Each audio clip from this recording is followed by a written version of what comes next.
Okay, you can roll your eyes. Maybe I'm crazy, but Jason Kidd and Lonzo Ball feel very similar to me. Jason's shorter and stockier. Lonzo's longer. Both of those attributes will help the respective player out. Let's bring a guy who knows Jason Kidd very well, Jim Jackson, 14 years in the NBA.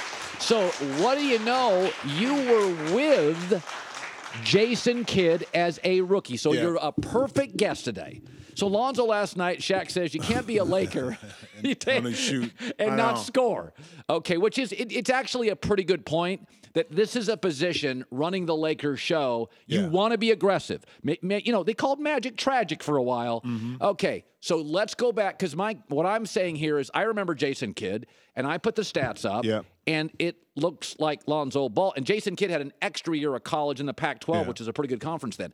Let's go back to your rookie year or his rookie year you played with Kidd. Yeah, here's the thing, and I said this before, Colin, that very similar in their approach to the game in regards to a setup point guard. Going to make sure that his teammates get the ball. One thing about Jason is this. If I could tell you, here's a guy that couldn't shoot. There was a reluctant shooter. Was he a reluctant shooter? Reluctant shooter, but ended up being maybe third. Nice pass right there to me. Third all-time three-point shots made and will be a Hall of Famer. That's Jason Kidd. But when he first came in, we had to implore him to shoot the ball because he didn't really want to shoot. Now, getting to the basket is one thing. Shooting a jump shot, totally different. He was hesitant to do it. So when I look at Jason Kidd and I look at Lonzo, here's the thing that separates the two. One, Jason's pace of play was just aggressive, how he played. In regards to just from 94 feet, from baseline to baseline, he pushed it all the time. Pushed. So his pace of play was different. And Jason attacked the rim. Right now, we're seeing Lonzo Ball in the last 4 games, 0 free throws. Now Zero free throws. That worries me more. Exactly. Last 8 games, only 9 free throws, or 9 games, 8, vice versa. That means he's not being aggressive. Okay, I don't care if you, like with Jason, I don't care if you miss shots, but you got to be aggressive and take them. Here's what's interesting. Whenever scouts tell me a guy can't shoot, I'm always like, timeout. Ray Allen didn't shoot like that when he came into the league. I think the one thing you can always correct is shooting because, by the way, you don't have classes. You don't have midterms. You're a basketball player. Uh-huh. I do worry about this, though. By and large, as your DNA works, you're aggressive or you're not. Yeah. It's hard to take finesse guy and make him a UFC fighter. True. Like, you're a UFC fighter at 8, whether you know it or not. Yeah, you know what I'm saying? But I know what you're saying about Lonzo. Here's the thing. Jason played with a certain aggressiveness when he attacked you. On the defensive end, he was a monster in the passing lane. So he affected the game on the defensive end. Lonzo, when you watch him play, he's so accustomed to playing at his own pace. If you notice, he walks the ball up at times. This is a 24-second shot clock. You got to be a little bit more aggressive. He has to get out of that comfort zone, okay? Jason Kidd was able to master the fact early on when he couldn't shoot. He mastered within the offensive frame because he was so effective doing other things. He pushed the pace so much. So you weren't as bothered by the fact that he couldn't shoot the ball early on because he did so many other things to affect the game, in particular on the defensive end of the court. So if you're Lonzo and you're the coaching staff, okay, you're struggling with your shot right now. Fine. But how can you impact the game on the defensive end of the court? You're 6'6", 6'7", long, athletic. He's pretty here's the thing. I don't call him a super athlete. He is quick, though. For 6'6", he gets past guys. He does. And so why not affect the game that way? It was a couple of plays when they played Washington the other night that he made that just made perfect sense. Either he pushed the ball real quick and he set his teammates up. He got the ball down really quick. He set up the offense. He made quick decisions. See, the issue, though, Colin, is that our narrative has changed in regards to how we view point guards. Now we view point guards like Damian Lillard, John Wall. Take the shot. Russell Westbrook. Take the shot. We need you to score 30-plus points. That's not who Lonzo Ball is. Okay, but listen, John Wall still can't shoot. Right. And I would argue he's not a late-game performer. John has struggled fourth-quarter overtime stats through the years. But what do we judge him on? Well, he's a great athlete. And will we judge him on based on what Kyrie scores, what Damian Lillard scores, what Russell Westbrook scores? It's not. I guess this. I push back on the people that think Lonzo's going to be a bust. No, me too.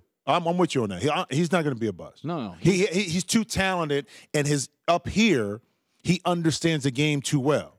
And what the Lakers need him to do is be a distributor and a playmaker, and more importantly, Colin, he needs to be a leader. Yeah. So I was talking to the guys this morning about this. Michael Jordan retired 3 times, and he didn't live in the world of social media. Right. Magic was out by 31. And in my lifetime, Magic and Michael are the only thing that compares with LeBron in terms of literally being the face of the league. Yeah. Now, Shaq, for a long time, too. Shaq and Kobe were great, but in L.A. they split that time. Yeah. And LeBron was always, you can make an argument, that Kobe's never been the best player in the league for a single year. Mm-hmm. But in my lifetime, MJ literally was the face of the league for a decade. Yeah.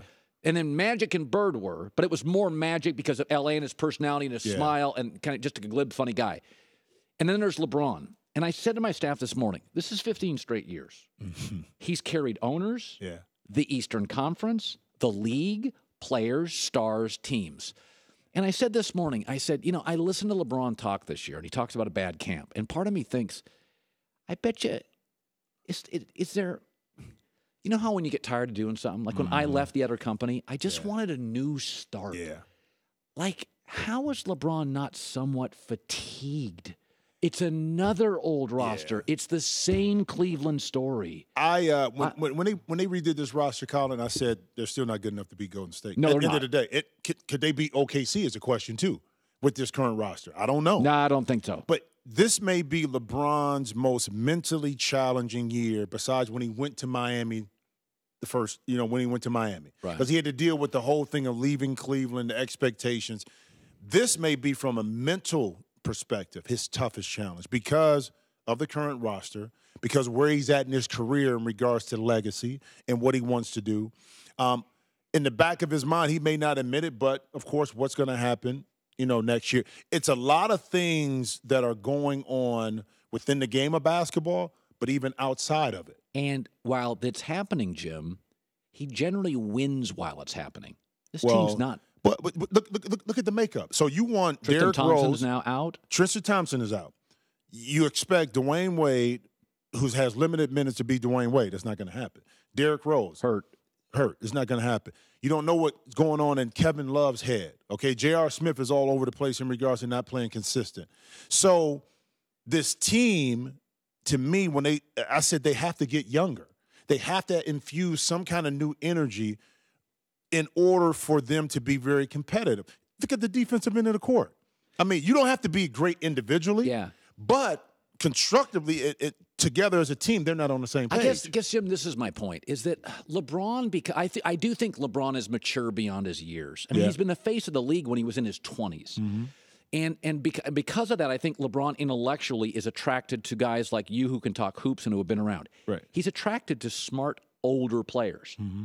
They get the game. He doesn't want to be a mentor. Yeah. Mario Chalmers wore him out. Wore him out. All those Cleveland guards wore him out. Right. Here's the dilemma. This is the 15th year. Okay. And my teams are falling apart. Yeah. And I'm saying to myself, okay, let's say the Lakers, but he ain't going to L.A. by himself. No, you got to bring somebody else. So if he brought Paul George, couldn't I make the argument it would just be a fresh start of young, exciting new faces? I listened to LeBron talk the other day, and I'm like, he's fatigued emotionally. Like, his game's still great. Right. But, like, Michael retired, like, twice in his playing days. He was just tired. Magic got out because of a different reason. Right. But to be the face of anything, Jim. And sometimes it wears you out. I mean, think about it, because mentally he's expected to do great things no matter what. No matter what the roster is, it all comes back to LeBron. So let's take the L.A. scenario. You have to bring in Paul George. Yeah. But what does that do with Brandon Ingram?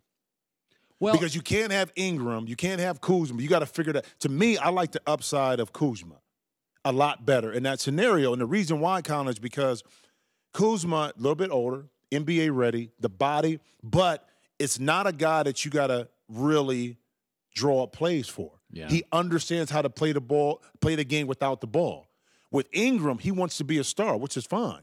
He has to have the ball in his hand. So when Andrew Wiggins got drafted by Cleveland and they traded him, I said that's the best thing for Wiggins because he was going to get smothered by Kyrie and by LeBron, and he wouldn't be able to grow. It's the same thing if you bring a LeBron and Paul George to L.A. Ingram's done. Ingram's smothered because he'll never have the ball in his hand. He'll never grow. Kuzma is different. LeBronzo-meter, we put it up every time we talk about Lonzo Ball. The LeBronzo-meter, Cleveland's falling apart. I think, I tell you this, I think the distress, I think LeBron is fatigued. I think he wants to reinvent himself. I think he's going to L.A. And I think the Lakers, by the way, they've been in every game. They can't close They can't close it because they're young. They're kids. They're young. They're in games. And but here's the thing, Colin. They play hard. And they're, by the way, they're going to make mistakes, but they play hard. No big egos. That's right. No entitlement. No rich guys. Thanks for watching. Subscribe here to get the latest from the show. Also, be sure to check out more of the best clips from The Herd or go watch a few segments from the newest show on FS1, First Things First, with Chris Carter and Nick Wright.